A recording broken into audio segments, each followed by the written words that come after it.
এই যে বাবা এখন যে মাসটা চলছে মলমাস, পুরুষোত্তম মাস, এই মাসটা আমাদের ক্ষেত্রে শাস্ত্রে আছে যে এই মাসে নতুন কোনো ঘর তৈরি করে ঘরে ওঠা, বিবাহ আসরে বিবাহ দেওয়ার শুভ কাজগুলো বন্ধ রাখা হয়। কিন্তু এই মলমাসটা পুরুষোত্তম মাস, ভগবানের প্রিয় মাস, স্বয়ং বিষ্ণুর প্রিয় মাস। এই মাসে জীব যদি অল্প একটু ধর্মীয় কাজ করে তাতে দ্বিগুণ ফল লাভ করে। নিতাই গৌর হরি বল। এই মাসে, এই মলমাসটায় যদি কোনো জীব ভগবানের সেবা দান করা, গীতা দান করা, বস্ত্র দান, অন্নদান বা জপের মালা হাতে নিয়ে 108 বার জপ করতে পারে, জপের মালা হাতে না থাকলেও যদি ভগবানের সেবা দিতে বসে সেখানেও বসে বসে যদি 108 বার জপ করা হয়, অল্প কাজে বেশি ফল পাওয়া যায় এই মল মাসে যদি কেউ শুভ কাজ করতে পারে। কারণ এটা স্বয়ং বিষ্ণুর প্রিয় মাস। এই মাসে ধর্মীয় কাজ অর্থাৎ ভগবানের সেবা পূজা করো। দেখুন মা, আমাদের জীবনের প্রত্যেকটা দিনই, যে দিন আমরা ভগবানের শরণে থাকব, জেনে রাখবেন সেই দিনটাই ভগবানের দিন, সেই দিনটাই আমার প্রভুর দিন। আলাদা করে নির্ধারিত কোনো দিন নেই। এক এক দেবদেবীর পূজা হয়, এক একটা দিন নির্ধারিত আছে, আছে না বাবা? এক একটা দেবদেবীর পূজায় এক একটা দিন নির্ধারিত থাকে, কিন্তু ভগবানের কোনো আলাদা দিন নেই। ভগবানকে যে যেদিন ভালোবাসবে সেই দিনই তার জীবনের ভগবানের দিন হয়ে যাবে। তা মা, এই মলমাস প্রভুর প্রিয় মাস। এই মাসে আপনারা বস্ত্র দান করুন, গীতা দান করুন। কি হয়েছে?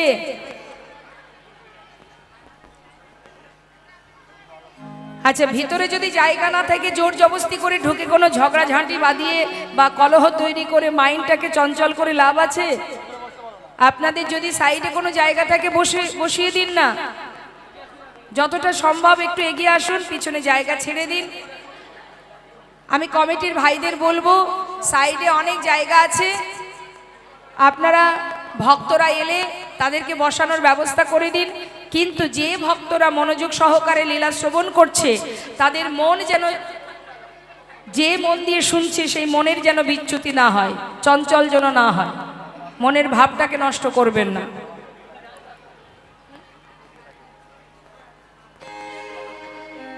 তাহলে কি বললাম মা?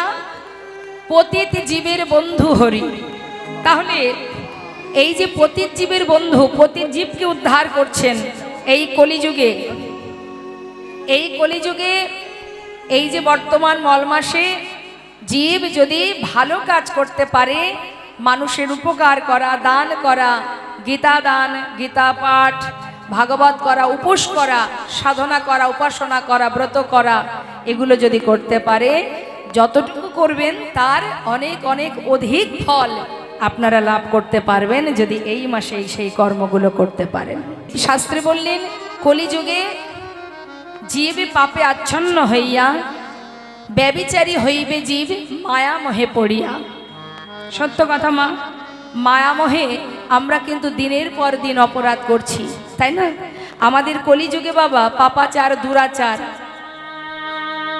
এই কলিযুগে পাপাচার দুরাচারের অভাব নেই। তথাপিও শাস্ত্রে বললেন, শোনহি নারদ, আমি সেই জীব উদ্ধারিতে অবতীর্ণ হইব আমি আপনি নদিয়াতে। নিতাই গৌর হরি বল, হরি বল। অর্থাৎ পতিত জীবকে উদ্ধার করার জন্যই করুণাময় এসেছেন কলিযুগে। কলিহত জীবের পরমায়ু খুবই কম। এই অল্প সময়ের মধ্যে জীবকে সঠিক পথে নিয়ে যাবেন কি করে? কেউ যদি সৃষ্টি করে, বাবা আপনি আপনার সন্তানকে জন্ম দিলেন, সন্তানকে কিভাবে মানুষ করবেন, কিভাবে সঠিক পথে নিয়ে যাবেন, সে চিন্তা কিন্তু আপনারই থাকে। অর্থাৎ যিনি আমাদের পিতা, আমরা যদি ভুল পথে যাই সেখান থেকে সঠিক পথে নিয়ে আসার জন্য চিন্তা কিন্তু সেই পিতারই রয়েছে। সেই জন্য আমাদের সময় যেহেতু কম, অল্প সময়ের মধ্যে আমরা চেষ্টা করি না। দেখা যাচ্ছে কোনো একটা বিষয়ে সময় খুবই কম, আপনার সন্তান কিছুতেই সেই বিষয়টা বুঝতে পারছে না, আপনি কিন্তু চিন্তা করবেন যে কোনভাবে কিভাবে বোঝালে আমার ছেলেটাকে আমি সঠিক পথে নিয়ে যেতে পারবো। তাই করুণাময় চিন্তা করলেন, সময় কলিজীবের খুবই কম, এই অল্প সময়ে এরা যে গোবিন্দ চরণ থেকে বিচ্যুতি হবে না, এরা যে ভগবানের চরণে শরণে থাকবে, এই পথ আমি কি করে দেব? কি উপায় দিলেন? হরিনাম করণে তাই গৌর হরি বল। সাধনা করতে হবে না, যজ্ঞ করতে হবে না, তপস্যা করতে হবে না, পূজা অর্চনা করতে হবে না, তোরা শুধু একবার হরিনাম কর, হরি বল বল, আর কিচ্ছু করতে হবে না। সাধনা করতে গেলে, যজ্ঞ করতে গেলে সবার দ্বারাও সম্ভব নয়, আর সেই ধৈর্য কলিজীবের নেই, কখনো পারবে না। আপনি যদি মনে করেন আমি বসে বসে ধ্যান করব, 5 মিনিট চোখ বন্ধ করে বসবেন, রাজ্যের চিন্তা আপনার মাথার মধ্যে এসে ঘুর ঘুর ঘুর ঘুর করবে, করতে দেবে না মা, কলি আপনাকে তপস্যা করতে দেবে না। সেই কারণে সহজ উপায়, যেখানে থাকো যেমন থাকো, অপবিত্র পবিত্র বা সর্ববস্তাঙ্গত পিবা যশ্বরে পুণ্ডরিকাক্ষ সবাজ্য অভ্যন্তর সূচি। এই শ্লোকটির অর্থ হচ্ছে এটা, অপবিত্র পবিত্র বা সূচি অসুচি, তুমি পবিত্র অপবিত্র যেখানে থাকবে, যে অবস্থায় থাকবে, যখনই আমাকে স্মরণ করবে তখনই তোমার ভেতর বাহির পবিত্র হয়ে যাবে। তাই গৌর হরি বল। অর্থাৎ তার স্মরণে থাকতে হবে।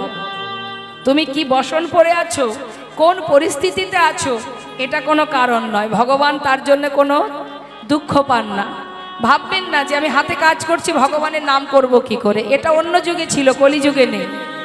হাতে তুমি রন্ধন করছো, মুখে হরি নাম করো, হাতে করো কাম, মুখে করো নাম, তুমি মুখে হরি নাম করো, এটা ভাববে না। বা অনেকে দেখবেন অজুহাত দেখায়, অজুহাতটা কি? সময় কোথায় ভগবানের নাম করব, এটা করব না সেটা করব, এটা করব না ওটা করব, এগুলো হচ্ছে অজুহাত বাবা। অজুহাত দেখিয়ে কোনো লাভ নেই, কারণ তোমার কর্ম তোমাকে করতে হবে। আমি যদি কর্ম করি ফল আমি পাবো, তুমি পাবে না। তাই তোমার পথ তোমাকেই খুঁজে নিতে হবে, তুমি কোন পথে যাবে। আর তোমার পথ দেখাবার জন্য গুরুদেব আছেন, হেঁটে কিন্তু তোমাকে যেতে হবে। গুরুদেব পথ দেখাবেন, বাবা তুমি এই পথে যাও, তোমার কল্যাণ হবে।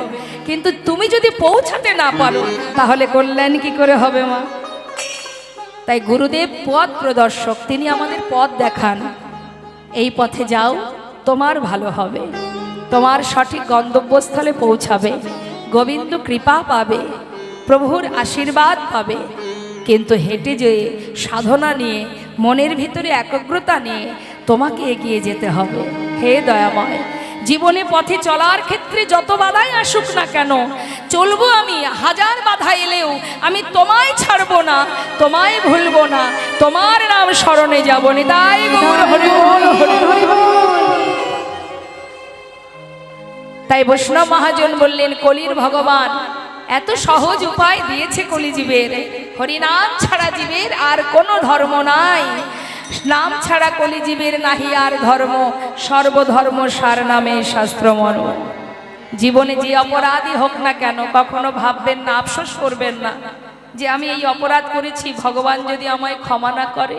একবার স্মরণে যেয়ে দেখুন, আপনার হাজার অপরাধ থাকলেও সব অপরাধ ভুলে গিয়ে দুহাত তুলে আপনাকে বুকে তুলে নেবেন তিনি। কারণ সন্তান ভুল করে, পিতা সে অপরাধ কখনো গ্রহণ করে না। কি বাবা করেন আপনারা? আপনার সন্তান যদি 20 বছর ধরে অন্যায় করে, আপনি যদি আপনার সন্তানকে বুঝিয়ে সুঝিয়ে সঠিক পথে আনার চেষ্টা করেও যদি আপনি না পারেন, যদি আপনি হেরেই যান, কখনো হয়তো আপনার মনে হবে আমার কুপুত্র জন্মেছে, ছেলেটাকে আমি সঠিক পথে নিয়ে যেতে পারলাম না, সারা জীবন শুধু ভুলই করে গেল। এটা যদি আপনি কখনো ভাবেন যে ছেলে বলে আমি আর ওকে কখনো মানবই না, এটা মুখের কথা, অন্তর থেকে কোনোদিন বাবা মা সন্তানকে ভুলে যেতে পারে?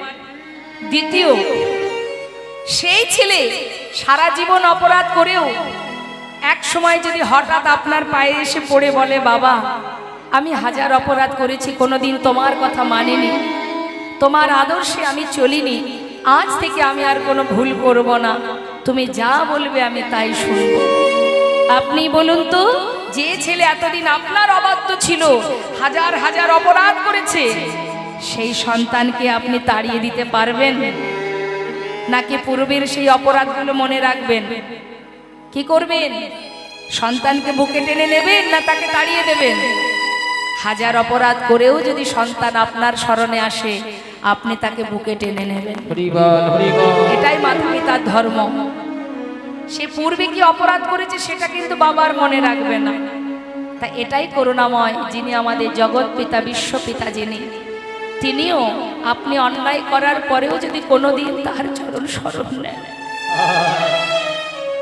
যদি একবার বলে দয়াময় হাজার অপরাধ করেছি, তোমায় চিনিনি, তোমায় বুঝিনি, আজ তোমার চরণ স্মরণ নিলাম, তুমি পতিত পাবন কাঙালির হরি করুণাময়, আমার মতো পতিত আসন্ন তোমার চরণ তুমি আমায় গ্রহণ করো।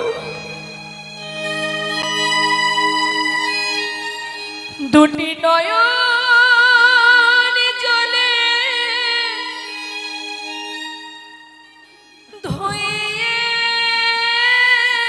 দেব প্রভু তোমার দুটি চরণ, তুমি করিও গ্রহণ। শ্রী সচিন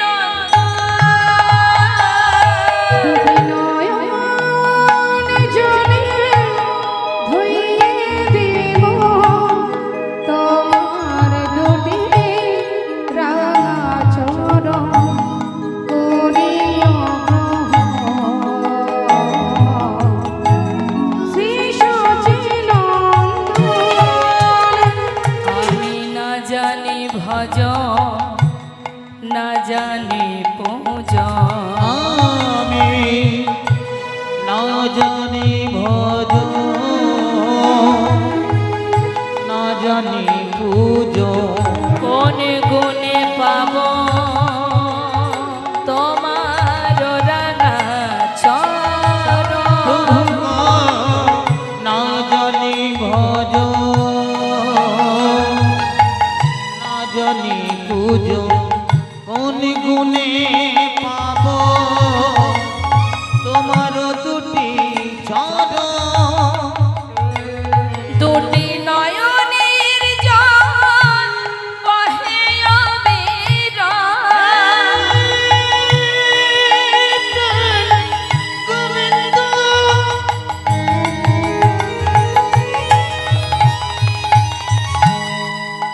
তুমি একবার কৃপা করো,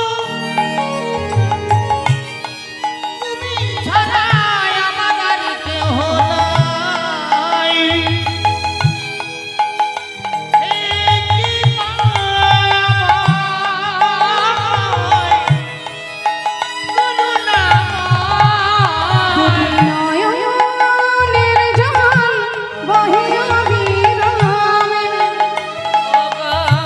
মানে না বারণ,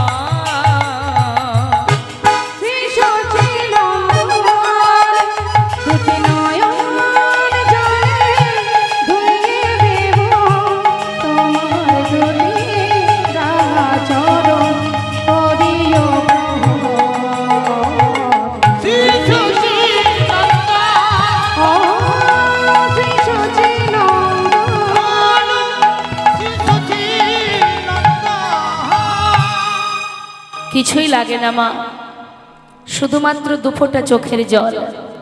টাকা পয়সা ধন সম্পদ দিয়ে ভগবানকে পাওয়া যায় না, অর্থ থাকলেই ভগবানকে পাওয়া যায় না। অর্থের মধ্যে যদি অহংকার থেকে যায়, যে আমি বৈষ্ণব সেবায় দান করেছি, আমি হরিবাসরে দান করেছি, আমি বাড়িতে বস্ত্র দান করেছি, অন্ন দান করেছি, এই যে অহংকার আমি করেছি, এটা আমি করেছি, অহংকার থাকলে কখনো ভগবত কৃপা লাভ করা যায় না বাবা। ভক্তি অত সহজ নয়। দান ধ্যান করলাম, তীর্থে গেলাম, জপের মালা হাতে নিয়ে জপ করলাম, আর কিছু দান করার পরে ভিতরে অহংকার তৈরি হয়ে গেল, আমি এই করেছি, আমি তাই করেছি, এই অহংকার যদি ভিতরে এসে যায়, তোমাকে যেমন ভগবান দিয়েছেন প্রয়োজনে হলে সে আবার নিতেও জানেন। আজ যে রাজা কাল সে ভিখারি, তার বড় প্রমাণ রাজা হরিশ্চন্দ্র। তাই মাগো, অহংকার বড় খারাপ জিনিস। কখনো কোনোদিন অহংকার করবেন না, কারণ আপনি জেনে রাখবেন আপনার জীবনে যা কিছু পেয়েছেন আপনি, সেটা তার কৃপা, আপনার স্বীকৃতি, আপনার কর্ম ভালো ছিল তাই পেয়েছেন। যেদিন আপনার ভিতরে কর্ম খারাপ হয়ে যাবে, সেদিন আবার একটু একটু করে আপনার সব শেষ হয়ে আপনি শূন্য স্থানে এসে দাঁড়াবেন। তাই কখনো অহংকার করবেন না। জীবনে যা পাবেন জানবেন এটা প্রভুর কৃপায় পেয়েছি। হে প্রভু, তোমার দেওয়া সম্পদ তুমি দিয়েছো তাই পেয়েছি, কারণ আমি আসার সময় কিছুই নিয়ে আসিনি। তোমায় ভালোবাসি বা না বাসি, তোমায় ভালোবাসি বা না বাসি, তথাপিও তুমি আমায় দিয়েছো। দিন অন্তে একবার ভগবানকে ডাকি না, শুধু অহংকার করি আমার 4টে বাড়ি আছে, 10টা গাড়ি আছে। আসার সময় কেউ আমরা বলে আসিনি বাবা এই যে মানব জন্ম পেয়েছি মা, আমরা সবাই এই মানব জন্মটা চেয়েছিলাম তাই পেয়েছি। শুধু চাইলেই পাইনি, সাধনা করেছি তারপরে পেয়েছি। 84 লক্ষ জনই সাধনা করেছে তারপরে পেয়েছি। তাহলে এই জন্মটা পেয়েছিলাম সংসার করার জন্য নয়, গোবিন্দ ভজন করার জন্য। কারণ ভুলোক থেকে যখন এই ভুলোকে যখন এসেছিলাম, গোলক থেকে ভুলোকে আসার সময় ভেবেছিলাম পৃথিবীটা কত সুন্দর, পৃথিবীতে যদি কোনো মানব কুলে জন্ম পায়, পৃথিবীতে যদি জন্ম পায়, না জানি পৃথিবীতে কত আনন্দ, কত সুখ, এত সুন্দর পরিবেশ, এই পৃথিবীটা এত সুন্দর, সেখানে যদি জন্ম পেতাম। আসার পরে বুঝেছি মা, আসার পরে বুঝেছি। একবার ভাবুন না নিজেরাই, সবাইকে আমরা বলতে পারবো গর্ব করে যে সংসার জীবনে সবাই আমরা সুখী? কেউ সুখী নয়। কোনো না কোনো কারণে ত্রিতাপ জ্বালা তোমায় ভোগ করতেই হবে। এই বাচ্চা, এই বস বস। তাহলে ত্রিতাপ জ্বালা আমাদের সংসার জীবনে আছে মা, প্রত্যেককে ভোগ করতে হবে ত্রিতাপ জ্বালা। বাবা, এই ত্রিতাপ জ্বালা থেকে মুক্তি পাওয়ার একটাই রাস্তা, শুধু তার শরণে এসো একবার। কারণ তুমি কি জানো, তুমি ডাকলেও সে তোমার কাছে আছে, না ডাকলেও সে তোমার কাছে আছে। তোমার এক পাও চলার শক্তি নেই, তিনি যদি না থাকেন। তিনি আছেন এখানে হৃদয় মাঝে পরমাত্মা রূপে। তাই তো বিশ্বকবি তিনি বলেছিলেন, আমার হিয়ার মাঝে লুকিয়েছিলেন, দেখতে আমি পাইনি তোমায়, দেখতে আমি পাইনি। আমার হিয়ার মাঝে লুকিয়েছিলে, দেখতে আমি পাইনি তোমায়, দেখতে আমি পাইনি। ওই বাহির পানে চোখ মেলেছি, বাহির পানে আমার হৃদয় পানে চাইনি আমি।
আমার হিয়ার মাঝে লুকিয়েছিলে দেখতে আমি পাইনি তোমায় দেখতে আমি পাইনি আমার হিয়ার মাঝে লুকিয়েছিলে দেখতে আমি পাইনি তোমায় দেখতে আমি পাইনি। সবাই মিলে একবার মহামন্ত্র জপ করব আমরা আজ এই সাধুর বাজারে বসে, এই আনন্দের হাটে বসে সবাই মিলে একবার করুণাময় গৌরহরি চরণ স্মরণ করে, আপন আপন গুরুচরণ স্মরণ করে প্রাণ ভরে একবার মহামন্ত্র জপ করব। ঠিক আছে, সবাই গাইব। বেশ, হরিনাম করলে জীবকে জমপুরিতে যেতে হয় না, নরক বাস করতে হয় না, কেমন? তো আসুন সবাই মিলে আমরা হরিনাম মহামন্ত্র জপ করব। ওমা, হরিনাম সবাই গাইতে পারবেন তো? পারবেন তো? মাথাটা নেড়ে বলুন। বেশ, তাহলে চলুন সবাই মিলে গাইব। একবার দুহাত তুলে, খুব সুন্দর হাতে তালি দিয়ে প্রত্যেকে তালে তালে, বেতালে নয়, তালে তালে গাইবেন। হয়তো বলবেন মা আমি তো তাল জানি না, বেতালে থাকি। তা বেতালে থাকবেন ঠিক আছে, মাঝে মধ্যে একটু তাল সেবা করবেন, দেখবেন তাল তৈরি হয়ে যাবে।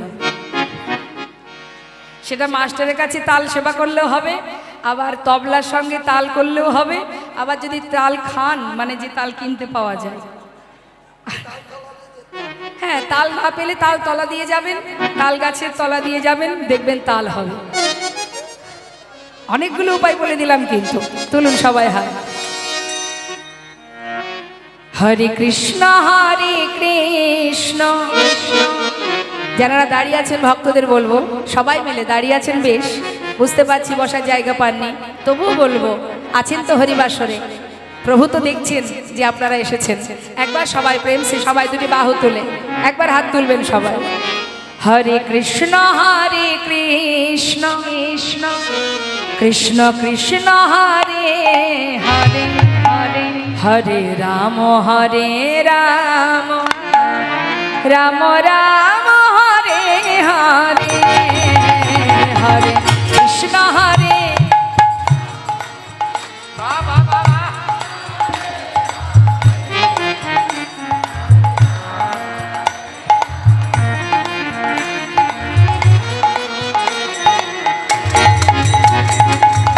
একটা মজার কথা বলি বাবা, আমাদের যে দাদা আমার ক্লাসে আছে দেখতে পাচ্ছেন, দাদা কিন্তু আপনাদের এলাকারই ছেলে।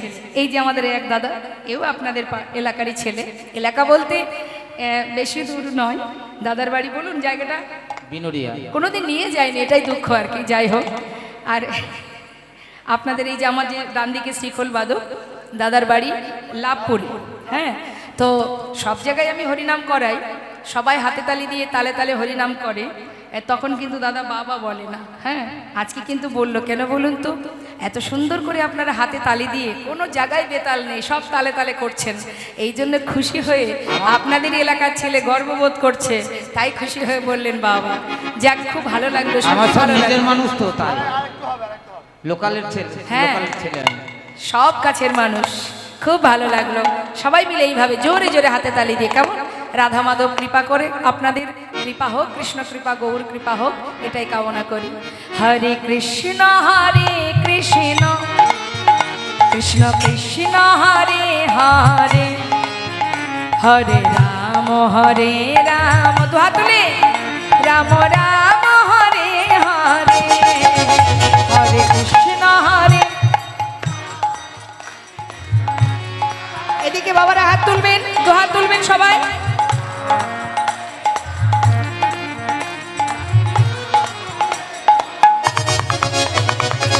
হরে কৃষ্ণ হরে কৃষ্ণ কৃষ্ণ কৃষ্ণ হরে হরে হরে রাম রাম রাম হরে হরে হরে কৃষ্ণ।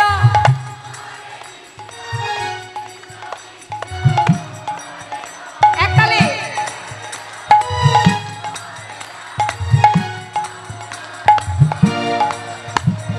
হরে কৃষ্ণ কৃষ্ণ কৃষ্ণ হরে হরে রাম রাম রাম হরে হরে হরে কৃষ্ণ কৃষ্ণ কৃষ্ণ হরে হরে হরে রাম রাম রাম হরে হরে কৃষ্ণ হরে কৃষ্ণ কৃষ্ণ কৃষ্ণ হরে হরে হরে রাম রাম রাম হরে হরে হরে কৃষ্ণ হরে হরে হরে বল, হরে বল। কৃষ্ণ হরে হরে হরে রাম রাম রাম হরে হরে হরে কৃষ্ণ কৃষ্ণ কৃষ্ণ হরে হরে হরে রাম রাম রাম হরে হরে খুব সুন্দর। আজ বৈষ্ণব মহাজন পদাবলীতে লিখছেন যে ভগবান তিনি বলেছেন আমা হতে নাম বড়, নাম হতে আমার ভক্ত বড়। আর তার বড় কে মা? ভক্তের বড় কে? কে? ভক্তের পদধূলি। তাই গৌর হরিবল। তাই আগে ভক্ত, পিছনে ভগবান। আগে কার স্থান? ভক্তের, পশ্চাতে আমার গোবিন্দ। তা সেই ভক্ত, যে ভক্তের জন্য ভগবান ক্ষীর চুরি করে রেখেছিলেন, সেই পরম ভক্ত পরম বৈষ্ণব মনে মনে বাসনা করেছিলেন বাবা যে ক্ষীরের স্বাদ যদি পাই তাহলে গোপালকে রান্না করে খাওয়াবো। আর মনের খবর পেয়েছে অন্তর্যামী।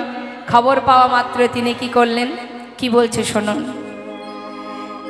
ভক্তি জাগিছে লব,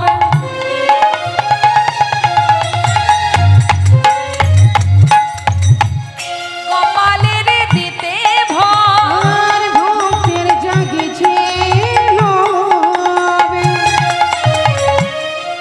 ওই গোপালের দিতে ভোগ। আহা নিজে করি ক্ষীরের আস্বাদ,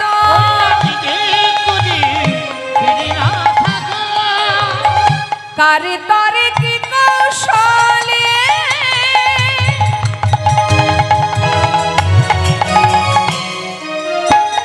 ক্ষীর পাত্র বস্ত্র তলে কারে তোরে কি কৌশলে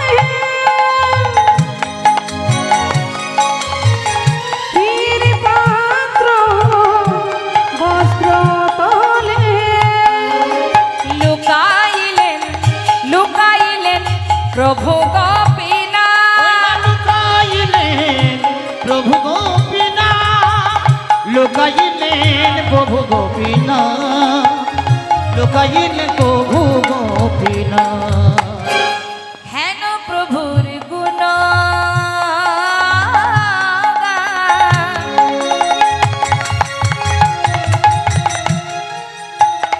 যদি গাইতে চাহে প্রাণ, আর হেন প্রভুর গুণগান যদি গাইতে চাহে প্রাণ হিয়া করে আকলি বিকলি। হিয়া করে আকলে আমার হিয়া করে আকুলি বিকুলি আমার হিয়া করে আকুলি বিকুলি মহানামে কেঁদে কয়। হরি বল। এই মহানামী হচ্ছেন বাবা যিনি এই পত্রে লিখেছেন, যার পুরো নাম ডক্টর মহানাম ব্রত ব্রহ্মচারী। এই মহানামের লেখাই সুন্দর পদ। তিনি কি বলছেন? মহানামে কেঁদে কয় যদি গৌর কথা বলিতে হয়, নামে কেঁদে কয় যদি গৌর কথা বলতে হয় তোমরা আগে মাখো ভক্ত পদ ধুলি। আগে মাখো ভক্ত চরণ ধুলি তোমরা আগে মাখো ভক্ত পদ ধুলি তোমরা আগে মাখো ভক্ত পদ ধুলি আমার প্রভুর গুণ কথা আমার প্রভুর গুণ কথা যদি বলিতে চাহে প্রাণ, আমার প্রভুর গুণ কথা যদি বলিতে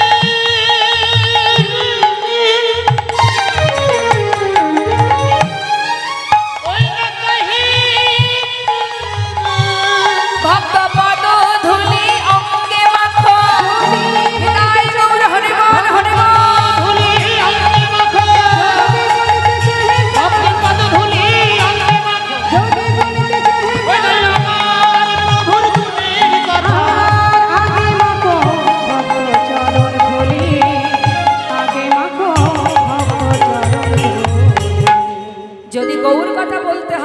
ভক্ত চরণ ধুলি অঙ্গে মাখো, কারণ ভক্তের কৃপা ছাড়া কখনোই ভগবানকে পাওয়া সম্ভব নয়। বৈষ্ণব কৃপা, সাধুগুরু বৈষ্ণবের কৃপা, আশ্রয় করিয়া ভজে তারে কৃষ্ণ নাহিতা যার সমরে অকারে। আগে আশ্রয় করো, তবেই কৃষ্ণের চরণ থেকে তুমি কোনোদিনই দূরীভূত হবে না। ভগবানের চরণ তুমি স্থান পাবে যদি তোমার গুরু কৃপা হয়। জয় রাধে। এত সময় আমরা ডক্টর মহানম্রত ব্রহ্মচারী লেখায় সুন্দর পদাবলী দিয়ে আমরা গৌরচন্দ্রিকাকে আস্বাদন করলাম, রইল বিশ্রাম রাখলাম আমরা গৌরচন্দ্রিকাকে, চললাম এবার আমরা লীলা আস্বাদনে। লীলা আস্বাদনে যাওয়ার আগে যেতে হবে বৃন্দাবনে। তা চলুন যাই সবাই আমরা বৃন্দাবনে। বৃন্দাবনের রাজাকে, কে রাজা বাবা? রাধারানী। আমার রাধারানীর শ্বশুর বাড়ি কোথায়? এ হালছিডাঙ্গা। কোথায়? হালছিডাঙ্গা। ঠিক করে বলুন, রাধারানীর শ্বশুর বাড়ি কোথায়? শ্বশুরালয় জানেন না? বর্ষা না? কোথায়? দেখি আমার মায়েদের কাছে শুনি। ও মা বলুন দেখি, রাধারানীর শ্বশুর বাড়ি কোথায়? যা বটে, খুব সুন্দর, হরিবল হরিবল। আর বাপের বাড়ি? বর্ষা না। তাহলে সেই রাধারানী প্রেমময়, প্রেমের মূরতি রাধারানীর চরণ স্মরণ করব, কারণ যেহেতু তিনি রাজ্যের রাজা, রাজার জয় না দিলে রাজ্যে প্রবেশ করতে পারবো না, আর রাজ্যে প্রবেশ না করতে পারলে গোবিন্দ কৃপাও পাবো না, তাই না? তা চলুন যাই আমাদের বৃন্দাবনের সরকার রাধারানী, তার চরণ স্মরণ করি। সবাই একসঙ্গে মনের আনন্দে একটু ভজন শ্রবণ করব। জয় রাধে। একবার সবাই মিলে উলুধ্বনি হরিধ্বনি, রাধে রাধে। বৃন্দাবন ধাম আচ্ছা জপে যা রাধে রাধে। সবাই মিলে হাতে তালি দিয়ে রাধে সব রাধে।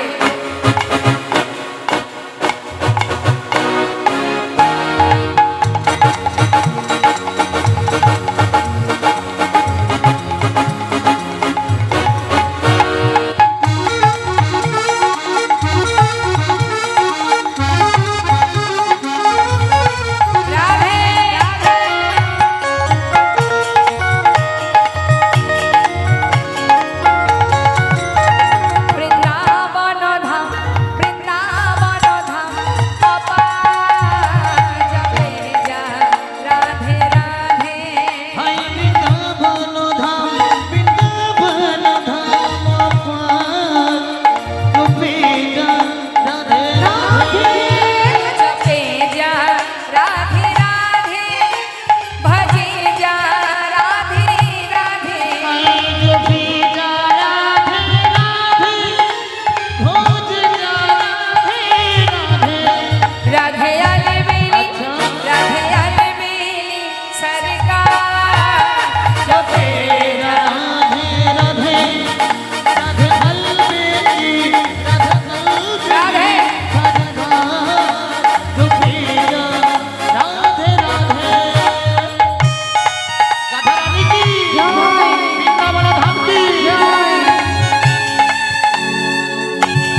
রাধে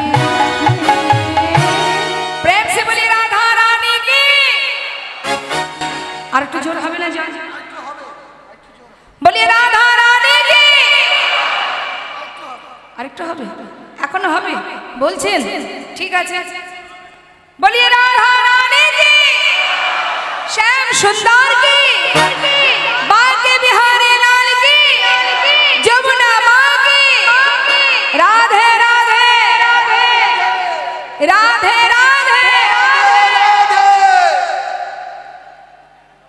জয় রাধে, সব জয় রাধে। আমরা লীলা সদনের শুরুটা আমাদের একটু নবদ্বীপ থেকে যেতে হবে বাবা। সমস্ত ভক্তচরণে নিবেদন, এবার কিন্তু চিত্ত স্থির করতে হবে, চঞ্চল মনে হবে না, একটু মন দেবেন। সবার চরণে নিবেদন। নববিধা ভক্তির মধ্যে প্রথম ভক্তি হচ্ছে শ্রবণ। শ্রবণাং মঙ্গলম। কর্ম করলেই ভগবানের সেবা করা হয় না, শ্রবণ করলেও ভগবানের সেবা হয়। এই শ্রবণটাই হচ্ছে সেবা। কার সেবা? যিনি এখানে আছেন, পরমাত্মার সেবা। যিনি আছেন তাই আমি আছি। পরমাত্মার সেবা হচ্ছে হরিনাম অমৃত সুধা। তাই কৃষ্ণ নামামৃত হরিনামামৃত সুধা সেবা যখন করবেন, পরমাত্মা যখন সেবা দেবেন, মনে প্রাণে সেবা দেবেন। কি বললেন বাবা? শ্রীধাম নবদ্বীপে ওমা আসতে, এদিকে তাকান, আমার দিকে তাকান, মাথাটা এদিক ওদিক ঘোরাবেন না, তাহলে আমার মাথাও ঘুরে যাবে। আমার দিকে তাকান। নবদ্বীপে গৌরহরি যখন সন্ন্যাসী হয়ে চলে যাচ্ছিলেন, তখন গৌরহরির মা সচিমা, তিনি গঙ্গায় প্রাণ ত্যাগ করতে গিয়েছিলেন। স্বাভাবিক মা, পুরো বিষয়টাকে নিজের মধ্যে করে নেবেন, তবেই ভালো লাগবে শুনতে। মা সচিমা প্রাণ ত্যাগ করতে যাচ্ছে কেন? সন্তান শোকে, সন্তান চলে গেছে। তখন নিত্যানন্দ প্রভু সম্পর্কে যিনি দাদা হন গৌরহরি, বললেন মা তুমি নিজেকে বিসর্জন করো না, আমি ভাইকে তোমার কাছে ধরে নিয়ে আসব। মা বলেন যে ছেলে সন্ন্যাসী হয়ে যায় সে ছেলে আর কোনোদিন ঘরে ফিরে আসে না বাবা। মা তোমায় কথা দিচ্ছি, আমি ভাই সন্ন্যাসী হয়ে গেলেও তোমার কাছে নিয়ে আসবো, আর সন্ন্যাসী না হলেও তোমার কাছে নিয়ে আসবো। আমার উপরে ভরসা রাখো।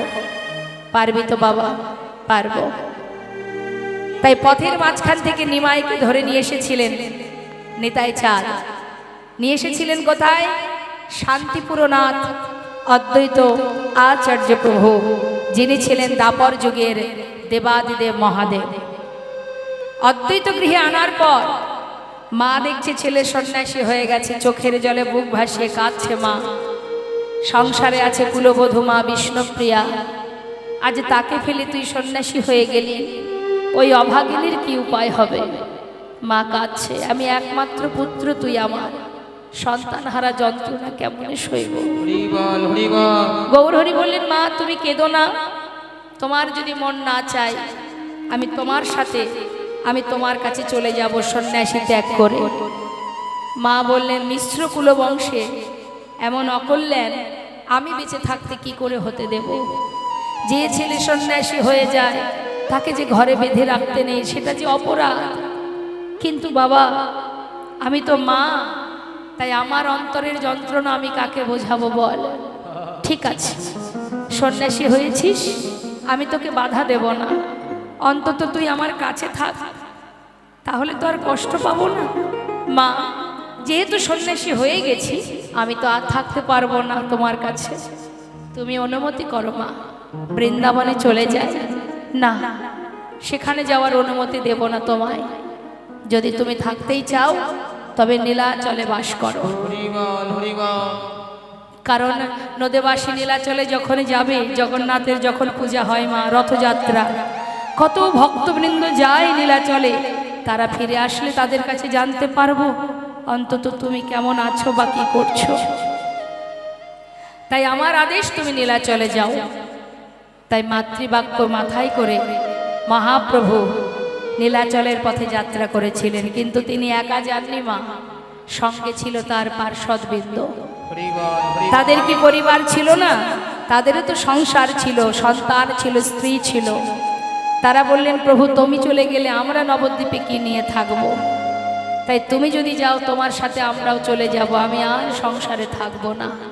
অগণিত ভক্ত যারা মহাপ্রভুর সঙ্গে নবদ্বীপে হরিনাম করে বেড়াতেন, অলিতে গলিতে পাড়ায় পাড়ায় পথে পথে হরিনাম করতেন যারা, আজকে তারাও তাদের পরিবারকে ছেড়ে প্রভুকে সম্বল করে চিরতরে প্রভুর সাথে চলে গিয়েছিলেন।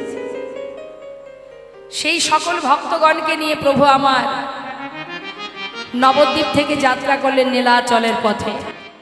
তা যাচ্ছে মা, সঙ্গে যাচ্ছে কারা? পণ্ডিত জগদানন্দ নিত্যানন্দ রায়, পণ্ডিত জগদানন্দ নিত্যানন্দ রায়, পণ্ডিত জগদানন্দ নিত্যানন্দ রায়, হরি গুণ কীর্তনে পথে চলে যায়, হরি গুণ কীর্তনে পথে চলে যায়, আহা হরি গুণ কীর্তনে পথে চলে যায়, হরি গুণ কীর্তনে পথে চলে যায়। বলে হরি বল হরি বল, হরি বল হরি বল, বল হরি বল হরি বল হরি বল, হরি বল হরি ছাড়া নাই বল, হরি বল হরি বল। ওই হরি ছাড়া নাহি বল, হরি বল ওই নাম হরি গুণ কীর্তনে পথে চলে যায়। হরি গুণ কীর্তনে পথে চলে যায়। মনের আনন্দে পথে হরি বল বলতে বলতে সবাই মিলে যাচ্ছে। যেতে যেতে মা ওই রেমুনাতে পৌঁছালেন। রেমুনায় পৌঁছে জগদানন্দকে ডেকে বলছে, জগদানন্দ এটা কোথায় বলো তো? যাক, রেমুনায় যখন এলাম, চলোই না একবার গোপীনাথকে দর্শন করে আসি। মহাপ্রভু আমার ওই রেমুনাতে গোপীনাথ মন্দিরে গেলেন মা। গোপীনাথ মন্দিরে গিয়ে ঠিক এই যে মন্দিরটা দেখছেন, গোপীনাথ মন্দিরের সামনে গিয়ে মহাপ্রভু গোপীনাথের চরণে ষষ্ঠাঙ্গে প্রণাম করছেন, মানে দণ্ডবত প্রণাম। একেবারে গোপীনাথের চরণে শুয়ে পড়েছে। বাবা, প্রণামের অনেকগুলো ধরন আছে আমাদের এই জগতে। পথে ঘাটে কোনো মন্দির দেখলে মানুষ প্রণাম করে। কেমন করে করে? কি গো মায়েরা বলুন, পথে ঘাটে ঠাকুর মন্দির দেখলে কিভাবে প্রণাম করেন? এইভাবে, তাই তো? ওই মা দেখিয়েছে। হ্যাঁ, এটাকে কি প্রণাম বলে? স্টাইল প্রণাম। আচ্ছা, প্রণামের মধ্যেও আবার স্টাইল আছে। তাহলে এবার আমি একটু বলি, হ্যাঁ, প্রণাম বিষয়। সাধারণ মানুষের কথাই বলি বাবা, সাধুগুরু বৈষ্ণব বাদ দিন, ভগবানকেও বাদ দিন। একজন সাধারণ ভক্ত বা সাধারণ মানুষ যদি আপনার সামনে দাঁড়ায়, আপনি তার ছোট, আপনি তাকে প্রণাম করছেন, তা প্রণাম করার সময় তার সামনে দাঁড়িয়ে পায়ে হাত না দিয়ে আপনি ঠিক এইভাবে প্রণাম করবেন। তিনি গ্রহণ করবেন আপনার প্রণাম? তাহলে একটা সাধারণ মানুষ যদি আপনার এই প্রণামটা গ্রহণ না করে, তাহলে গুরু বৈষ্ণবকে দেখে, ভগবানকে দেখে কেন এইভাবে প্রণাম করা হয়? হরি বল হরি বল। এটা তো প্রণাম নয়, সত্যিকারেরই এটা প্রণাম নয়। আমি আপনাকে প্রণাম করব আপনার আশীর্বাদ পাওয়ার জন্য। তাহলে প্রণামে যদি আপনি অসন্তুষ্ট হন, তাহলে আপনি আশীর্বাদ করবেন আমাকে? এটা কোনো প্রণাম নয় মা। প্রণাম করার সবার আগে প্রথম কাজ হলে মাথা নত করা। আর এই যে দুটো হাত দিয়েছে না, এই দুটো হাত জোড় করে নত হয়। পুরুষ জাতি যারা, তারা ষষ্ঠাঙ্গে প্রণাম করতে পারে। ষষ্ঠাঙ্গে প্রণাম মানে আমাদের দেহের ষষ্ঠ অঙ্গ মাটিতে ছোঁয়াতে পারবে, তার জন্য তারা দণ্ডবাদ প্রণাম করে। কিন্তু নারী জাতি যারা, তারা ষষ্ঠাঙ্গে কোনোদিনই প্রণাম করতে পারবে না, করা উচিত নয়। তাদের পঞ্চাঙ্গ প্রণাম, হাঁটু ভেঙে যেভাবে আপনারা প্রণাম করেন ঠিক সেইভাবে প্রণাম করবেন। এটা হচ্ছে প্রকৃত প্রণামের নিয়ম। কিন্তু পথে চলতে গিয়ে কোনো মন্দির দেখলেন, হয়তো হাতে কোনো জিনিস আছে, আপনার এক হাত বন্ধ আছে, হাত জোড় করতে পারবেন না, কিন্তু তথাপিও একটা হাত নিজের হৃদয় মাঝে নিয়ে মাথাটা নিচু করে, হে প্রভু তোমাকে প্রণাম জানাই, তুমি আমার প্রণাম গ্রহণ করো। হরি বল হরি বল। দুহাত বন্ধ থাকলে মাথাটা নিচু করুন। তাই বলে আঙুল দিয়ে কখনো প্রণাম করবেন না, এটা কোনো প্রণামের মধ্যেই পড়ে না, কখনো করবেন না। যদি কিছু ভালো পেতে হয়, ভালো কিছু পেতে গেলে ভালোভাবে করার চেষ্টা করতে হবে, তবেই তো আপনার কৃপায় সন্তুষ্ট হবে, আপনার কর্মে সন্তুষ্ট হবেন ভগবান। তা আজ মহাপ্রভু তিনি ষষ্ঠাঙ্গ প্রণাম করলেন, যেই না শুয়ে পড়েছে বাবা। ও মা, কার চরণে প্রণাম করছে মা? ভাববার বিষয়। যিনি ভিতরে আছেন গোপীনাথ আর প্রণাম করছেন মহাপ্রভু, দুজনের মধ্যে কেউ কি আলাদা? সবই তো এক। নিজে প্রণাম করে জগৎজীবকে শিক্ষা দিচ্ছেন। তা যেই না প্রণাম করেছে, হলো কি শুনুন। পদাবলী একটু মন দেবেন, পুরো পদাবলীটা প্রত্যেকটা শব্দ মন দিয়ে শুনবেন। রেমোনাই গোপীনাথ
পড়েছে।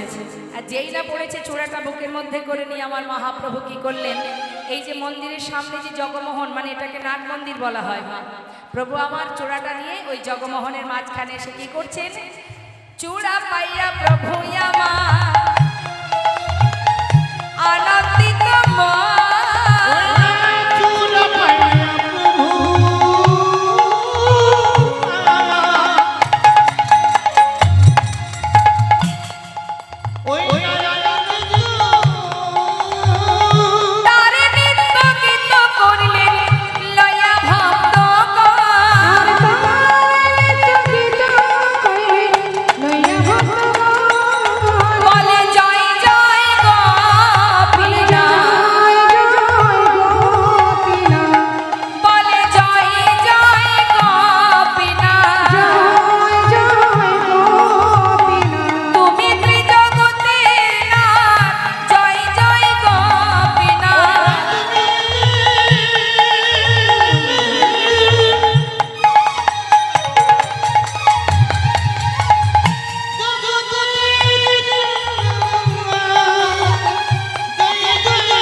মধ্যে করে নিয়ে জগমোহনের মাঝখানে ভক্তদেরকে চারিপাশে বসিয়ে বসলেন। মাঝখানে প্রভু আমার মধ্যমণি হয়ে বসে আছেন, অগণিত ভক্ত চারিপাশে বসে আছে মা। হঠাৎ মহাপ্রভু বললেন, ভক্তগণ, এই যে গোপীনাথ মন্দিরে তোমরা এসেছো, এই গোপীনাথ মন্দিরের মহিমা জানো? গোপীনাথের মহিমা তোমরা জানো? ভক্তগণ বললেন, কি করে জানবো প্রভু, তুমি আমাদের জানাও তবে তো জানবো। তখন মহাপ্রভু বললেন, শোনো, এই যে রেমুনার গোপীনাথ, রেমুনার গোপীনাথ জগৎ বিখ্যাত শুধুমাত্র আমার দাদু গুরুর জন্য। কি করে? আর দাদু গুরু মানে সেটাও বুঝলাম না। গুরুর গুরু দাদু গুরু, আমার গুরু ঈশ্বরপুরী, তার গুরু মাধবেন্দ্রপুরী। সেই যে মাধবেন্দ্রপুরী গোসাই, যিনি আমার সম্পর্কে দাদু গুরু হন, এই দাদুগুরুর জন্যই এই জগৎ বিখ্যাত, এত প্রতিষ্ঠা, এত নাম এই রেমুনার গোপীনাথ। বলে বুঝতে পারলাম না কিভাবে, একটু যদি বুঝিয়ে দেওয়া হয় প্রভু, একটু বুঝিয়ে বলো। তখন এবার মহাপ্রভু বোঝাতে লাগলেন, বললেন, আমার দাদুগুরুর নিবাস ছিল বাংলাদেশে শ্রীহট্টে, যার যে জায়গাটির নাম এখন বর্তমানে সিলেট বলা হয়। ওই যে সিলেট, যেখানে মহাপ্রভুর আবার পিতৃভূমিও আছে বাবা। আগে ছিল নাম শ্রীহট্ট, এখন হয়েছে সিলেট। ওই শ্রীহট্টে আমার দাদুগুরুর ঘর, যেখানে তার স্ত্রী ছিল, সন্তানও ছিল। হঠাৎ স্ত্রী মারা যায়, তারপর সন্তানকে নিয়ে তিনি বাংলাদেশ ছেড়ে ভারতবর্ষে চলে আসেন। একমাত্র পুত্র যার নাম ছিল বিষ্ণু, এই বিষ্ণুকে নিয়ে বেনাপোল বর্ডার পার করে, আমরা যেখান থেকে এসেছি বাবা বনগা, এই বনগাতেই হচ্ছে বেনাপোল বর্ডার বাংলাদেশে যাওয়ার। বাংলাদেশ বর্ডার পার করলেই সেখানে হরিদাস ঠাকুরের যে লক্ষ্য হীরাকে উদ্ধার করেছিল, ওই বেনাপোলে সেই লক্ষ্য হীরার ভজন কুঠির আজও সেখানে আছে। আমরা আপনাদের কৃপায় আমরাও দর্শন করেছি, কৃপা হয়েছে আপনাদের আশীর্বাদে। তা সেই বেনাপোল বর্ডার, ওই যে বর্ডারটা মানে ভারতবর্ষে এসে বেনাপোল বর্ডার থেকে যদি আপনি চাকদার দিকে আসেন, কৃষ্ণনগর চাকদার দিকে, তাহলে একটা জায়গা আছে যার নাম হচ্ছে বিষ্ণুপুর। ওই বিষ্ণুপুরে ছোট্ট ছেলেটিকে একটা আশ্রমে রেখে দেন। সেই আশ্রমে ছেলেটি রয়ে গেল। কেন রাখলেন ছেলেকে? সেই আশ্রমে রাখলেন তাকে মানুষের মতো মানুষ করার জন্য। আশ্রমে রইলেন, ভগবানের সেবা পূজা করবেন, তার কর্মে থাকবেন, ছেলেকে সঠিকভাবে মানুষ করার জন্য। আর তিনি মনে মনে স্থির করলেন, আমি আর সংসার জীবনে থাকবো না, যে কটা দিন বাঁচব আমি একটু তীর্থ ভ্রমণ করব আর ভগবানের নাম করব। এই মনোভাব নিয়ে সন্তানকে আশ্রমে দিয়ে সেই সন্তানের নাম অনুসারে ওই জায়গাটির নাম হয়েছে বিষ্ণুপুর। যেহেতু ছেলের নাম ছিল বিষ্ণু, তাই সেই জায়গাটির নাম বিষ্ণুপুর। আজও সেই জায়গাটা আছে, সেই আশ্রমটা আছে। তো বাবা, এই মাধবেন্দ্র পুরী গোসাই নানা তীর্থ ঘুরতেন। ঘুরতে ঘুরতে এক সময় তিনি বৃন্দাবনে চলে আসেন।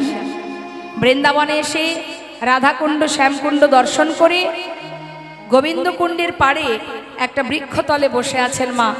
বসে বসে প্রভুর নাম করছেন। কিন্তু তার দুটো স্বভাব ছিল বাবা। দুটো স্বভাব কি?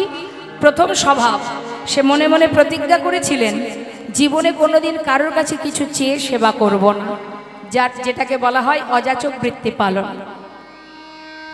অযাচক বৃত্তি মানে মা, কখনো কারোর কাছে চাইবেন না। কেউ যদি ভালোবেসে কৃপা করে তাকে কিছু সেবা দিতেন তবেই গ্রহণ করতেন, আর না হলে অনাহারেই সারাদিন কৃষ্ণ নামেই দিন কাটিয়ে দিতেন। এই ছিল তার একটা কারণ। আর একটা স্বভাব কি ছিল?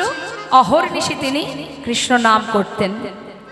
হয়তো বলবেন আপনারা, অহর্নিশি কি কৃষ্ণ নাম করা যায়? জেগে থাকলে নাম করা যায়, ঘুমিয়ে পড়লে কি আর ভগবানের নাম করা যায়? কি গো মা, যায়?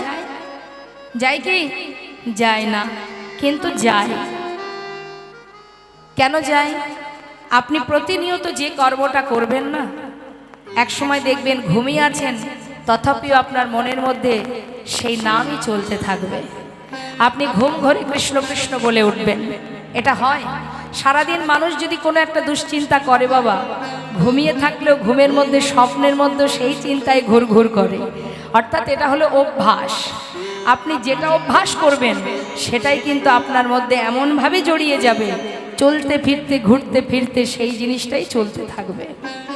যেমন আপনি 1 মাস যদি মালা জপ করেন, মানে মনে করুন যারা মালা জপ করে, আমি তাদের কথা বলছি না, যারা করেন না, 1 মাস টানা মালা জপ করবেন। 1 মাস পর কোনো কারণবশত হয়তো আপনি মালা জপ করতে পারছেন না, কিন্তু দেখবেন আপনি না হাতে জপের মালা থাকলে কি হবে? আপনার জিহ্বা সে কিন্তু অহরহ আপনার সেই মধুমাকা হরিনাম, তার আপনার যে জিহ্বা সে কিন্তু তার কাজ করে যাবে। আপনার জপের মালা হাতে থাকলেও কি না থাকলেও কি জিহ্বা তার কাজ করবে। আপনি জানতেও পারবেন না কখন যে আপনার এই জিহ্বা হরিনাম গাইতে শুরু করে দিয়েছে। এটা হয় কারণ এটা অভ্যাস। তা সর্বদাই দিনের পর দিন, বছরের পর বছর যদি কেউ কৃষ্ণ নামে ডুবে থাকে, সে তো চোখের পাতা বন্ধ থাকলেও তার মনের মধ্যে কৃষ্ণ নাম চলতেই থাকে মা। হ্যাঁ, তা আজ এই দুটো কারণ, এক হলো অযাচক বৃত্তি, এক হলো অযাচক বৃত্তি, 2 অহর্নিশি কৃষ্ণ নাম। ঠিক বৃক্ষতলে বসে সকালবেলা চারিদিকে দেখছে আর চিন্তা করছে, কেউ তো কিছু দিল না খেতে, কি আর আছে, নাইবা দিল, বসে বসে কৃষ্ণ নামই করি। আহা, যেন মনে হয় বাবা কেউ কিছু খেতে দিক বা না দিক, নাম করলেই ক্ষুধা নিবারণ হয়ে যায়, নাম শুনলেই তৃষ্ণা নিবারণ হয়ে যায়। এটা হয় মা। হরিবাসরেও কোনো কোনো ভক্ত আছে নাম শুনতে শুনতে এমন ভাবে নামের মধ্যে ডুবে যায় না, বাড়ির মালিক যদি বলে মাতাজি একটু মাইকে ঘোষণা করে দিন যারা এখনো প্রসাদ পেতে বাকি আছে তারা যেন প্রসাদটা পেয়ে যায়। কে শোনে কার কথা? এক মনে লীলার মধ্যে এমন ভাবে ডুবে যায়, বলে লীলা শেষ হবে তারপরে প্রসাদ পাবো, তার আগে যাব না। এটা ভক্তের লক্ষণ মা, ভক্তের ভক্তির লক্ষণ। সে চিন্তা করছে নাইবা দিল কেউ, তাতে কি আছে, বসে বসে কৃষ্ণ নামই করি, গাইছি জয় রাধা রমণ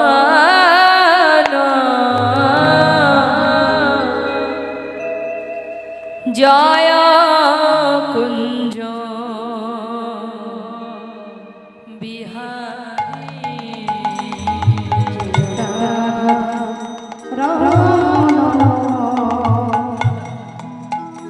জয় কুঞ্জ বিহারী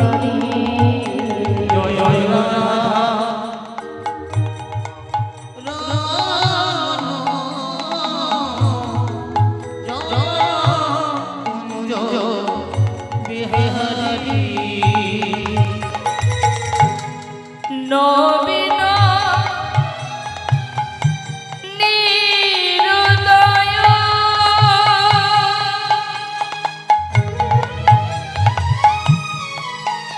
জয় শ্যাম সুন্দর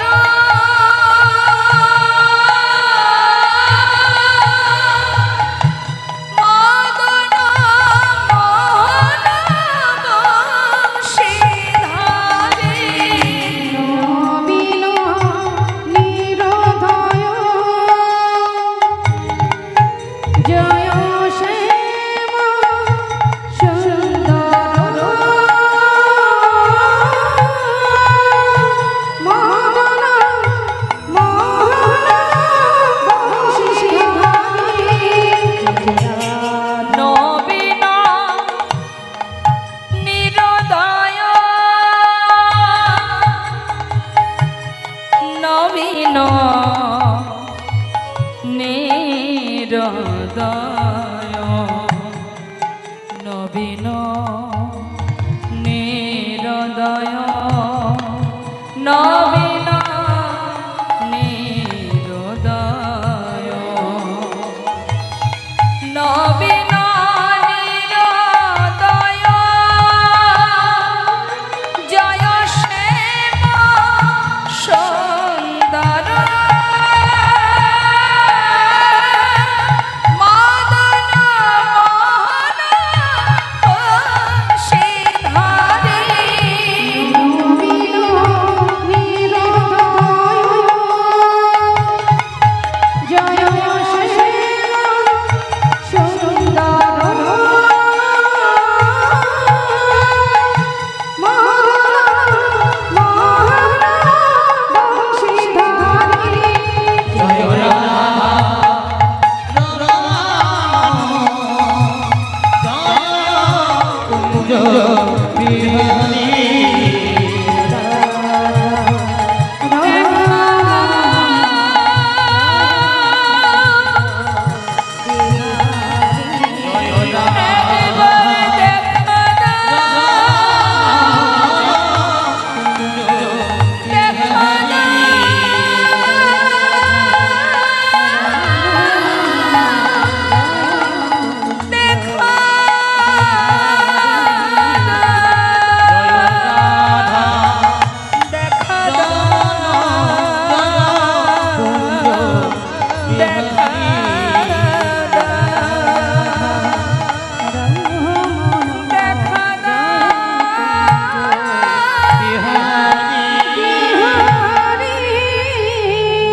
চোখটা খুলেছে মা, ভজন করতে করতে যেই না চোখ খুলেছে দেখছি সামনে একটা ছোট্ট বালক এক ভাণ্ড দুধ নিয়ে এসে দাঁড়িয়ে আছে। হরিবল হরিবল। চোখটা খুলে বলছে, কে রে তুই? আমার সামনে দাঁড়িয়ে আছিস, তোর হাতে ওটা কি? করুণাময় ভগবান। ভক্ত যদি অনাহারে থাকে ভগবান কি করে সেবা করবে মা? হরিবল হরিবল। কেউ যখন কিছু দিল না বাবা, প্রভু কৃপা করে ভক্তের জন্য দুধ এনেছে। ছলনা করে বালক বেশে সামনে দাঁড়িয়ে বলছে, আমি গো আমি। হ্যাঁ, তুই কে? তোর হাতে ওটা কি? এটা তোমার জন্য দুধ এনেছি আমি। আমার জন্য? কেন আমার জন্য দুধ এনেছিস কেন? বাহ, আনবো না? সকাল থেকে না খেয়ে আছো, তাই তো তোমার জন্য দুধ নিয়ে এলাম। আমি সকাল থেকে না খেয়ে আছি, তুই কি করে জানলি? আমি জানবো না তো জানবে কে শুনি? তাই তো এনেছি, খেয়ে নাও। সেটাই তো ভাবছি, তুই জানলি কি করে? বল, কি করে জানলি তুই? আচ্ছা, ওই যে সকালবেলা ব্রজমাইরা জল নিতে এসেছিল, তারা ফেরার পথে বলা বলি করছিল তুমি নাকি সারাদিন না খেয়ে গাছতলায় বসে আছো। কেন গো, তুমি ভিক্ষা করো না কেন? সবাই তো ভিক্ষা করে, তুমি কেন ভিক্ষা করো না? বালক, ব্রজবাসীরা বলল আর তুই নিয়ে চলে এলি? আচ্ছা, ব্রজবাসীরা কি করে জানলো যে আমি অনাহারে আছি? এত কথাই কাজ কি তোমার? এনেছি কষ্ট করে, খেয়ে নাও। সে না হয় বুঝলাম। আচ্ছা বালক, তোর নাম কি রে? মনের মধ্যে ভক্তের মনের ভিতরে সাড়া দিচ্ছে মা, যে স্বয়ং প্রভু তিনি বালক বেশে আমার জন্য দুধ নিয়ে এলো না তো। কিন্তু কিছুতেই ধরা দিচ্ছে না। এই বালক, নাম কি রে তোর? আমার নাম? চিন্তা করছে নাম তো বলবো না, এবার একটু বকতে হবে, একটু মেজাজ দেখাতে হবে, তাহলে আর দ্বিতীয় প্রশ্ন করবে না। তাই ছলনা করে বলছে, এই যে শোনো, কত কষ্ট করে আমি এইটুকু একটা বালক তোমার জন্য কষ্ট করে দুধ এনেছি। আমার বুঝি কষ্ট হয় না? একটার পর একটা প্রশ্ন করছো কেন? নাম শুনে তোমার কাম কি? এনেছি দুধ, খেয়ে নাও। আর ফের যদি প্রশ্ন করেছো আমি এক্ষুনি চলে যাব। আরে না না, যাস না বাবারে, একটা কথা জিজ্ঞাসা করেছি তাই বলে ওইভাবে বকতে হবে? আচ্ছা ঠিক আছে, আর বলবো না। বালক, বলছি যে তুই থাকিস কোথায় রে? বল না, কোথায় থাকিস? প্রভু চিন্তা করলেন, বারবার প্রশ্ন করছে, একটা প্রশ্নের উত্তর আমায় দিতে হবে। বলছি শোনো, আমি কোথায় থাকি শুনবে? বালক কহে, বালক কহে গোপয় আমি,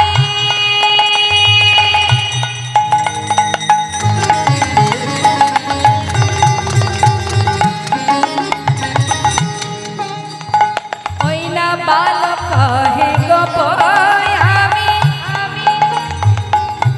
এই গ্রামেতে বসি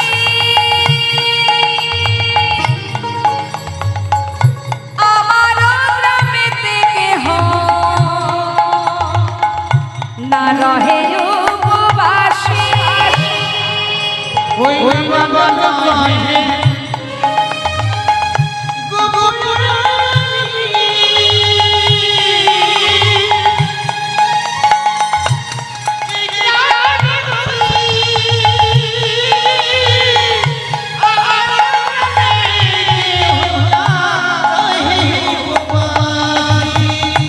আমার গ্রামে বাস করে যে, আমার গ্রামে বাস করে যে, নানায় উপবাসী।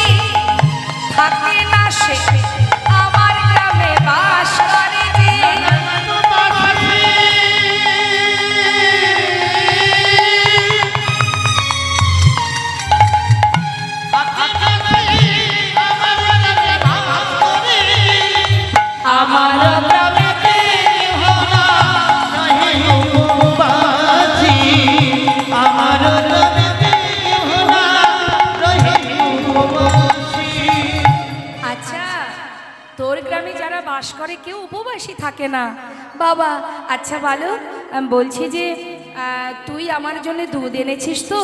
সত্যি কথা বলতে কি জানিস, আমি তোকে চিনি না, জানি না, তুই আমার জন্য এনেছিস। আমি খাবো না, তুই চলে যা। খাবে না? এত কষ্ট করে নিয়ে এলাম তোমার জন্য, এইটুকু মানুষ আমি, এত পথ হেঁটে এলাম, তুমি খাবে না? চিন্তা করুন বাবা, ভক্তকে কেমন করে সাজছে ভগবান। খাও না, এনেছি, খাও না। প্রভু বলছে না, আহা, মাধবেন্দ্র পুরী গোসাই বলছে আমি খাবো না। কেন খাবে না? খাও না, খাও বলছি, একটু খাও। যতবার বলছে ততবার এক পা এক পা করে এগিয়ে যাচ্ছে, খাও না, খাও না। যত বলছে আর কত এগিয়ে আসছে। আর যখন এগিয়ে এগিয়ে আসছে, পুরী গোসাই মনে মনে বলছে একবার আয়, একবার আমার কাছে আয়, একবার কাছে এলে আমি আমার বুকের মধ্যে তোকে জড়িয়ে ধরবো। দূরে দাঁড়িয়ে দাঁড়িয়ে আমাকে সেবা দিবি, কাছে আসবি না, কাছে না এলে খাবোই না, আমি খাবো না। খাও না, কত কষ্ট করে এনেছি, একটু খাও। মনে মনে পুরী গোসাই যেই না ভেবেছে যে কাছে পেলে জড়িয়ে ধরবো, ভগবান মনের খবর পেয়ে গেছে বাবা। তাই জেনে রাখবেন, কাউকে হাতে করে যদি কোনো ক্ষতি করেন নিজের হাত দিয়ে, কারোর কোনো ক্ষতি করলে যেমন অপরাধ হয়, মনে মনে কারোর ক্ষতি চাইলেও তাতেও অপরাধ হয়। মনে আপনি ভালো যদি কারোর কোনো উপকার করেন, তাতে যেমন আপনার পুণ্য হবে, মনে মনে কারোর ভালো কিছু কামনা করলেও তাতেও আপনার পুণ্য হবে। মনের খবর কেউ না জানুক, একজন জানে, যিনি মনের মধ্যে বসে আছেন, সেই পরমাত্মা, সূক্ষ্ম আত্মা।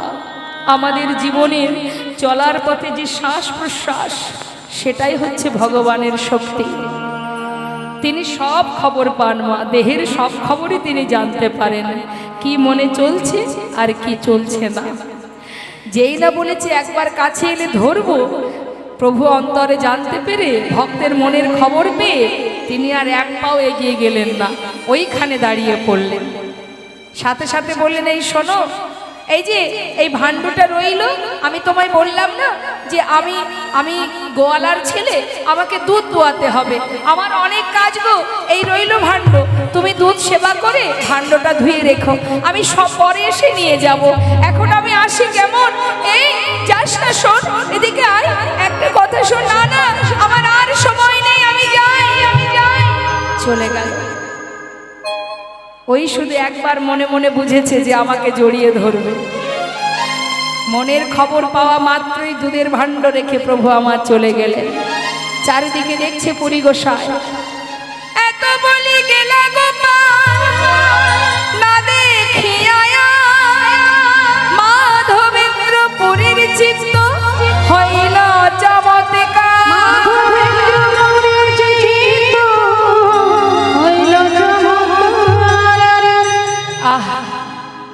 আমার জন্য দুধ এনেছে, ছোট্ট শিশু, খাবো না? তা কি করে হয়? কষ্ট করে নিয়ে এলো, আমি খাবো না? না, খেয়ে নেই। ভাণ্ডটা নিয়ে পুরো দুধটাই সেবা করলেন। আহা, কি শান্তি, তৃপ্তি, যেন অমৃত পান করলাম। সত্য কথা মা, ভগবানের প্রসাদ তো অমৃত সমতুল্য।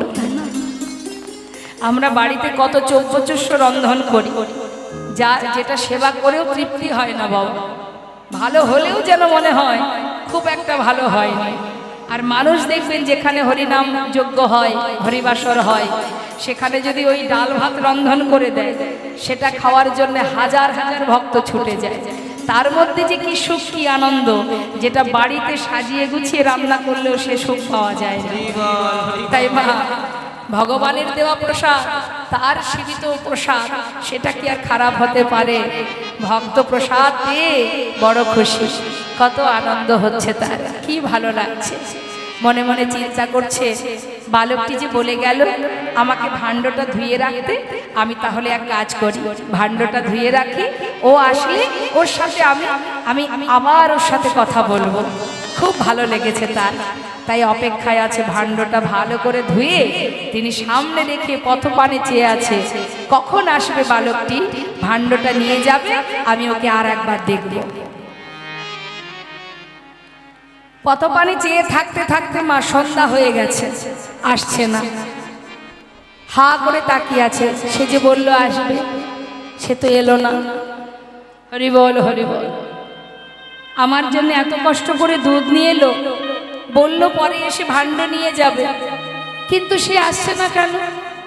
দেখতে দেখতে অন্ধকার হয়ে গেল। আহা, ভক্ত আর ভগবানের কি মধুর লীলা দেখুন মা। ভক্ত ভগবানের জন্য কিছু করুক বা না করুক, ভগবান ভক্তের জন্য অহরহ চিন্তা করে। যদি নিজেকে আপনি ভগবানের চরণে সঁপে দেন না বাবা, যে প্রভু আজ থেকে তুমি আমার আর আমি তোমার, কিচ্ছু করতে হবে না মা, আপনার পুরো দায়িত্বটাই তার থেকে যাবে। এমনই করুণাময়, আপনি এক পায়ে এগোবেন, ভগবান 100 পায়ে এগিয়ে যাবে। আপনাকে এক পা এগোতে দেবে না, ওই এক পা আপনি এগোবেন, আর কষ্ট করতে হবে না, তিনি 100 পা আপনার দিকে চলে আসবে। এমনই দয়া, ভালোবাসলেও সে পাশে আছে, না বাসলেও সে পাশে আছে। তাই তো সেই রজনীকান্ত সেনের একটি কথা, একটি গান মনে পড়ে গেল বাবা। আমি অকৃতি অধম বলে তো তুমি কম করে মরে দানি, যা দিয়েছ তারে অযোগ্য ভাবিয়া, কেড়েও তো কিছু নাওনি।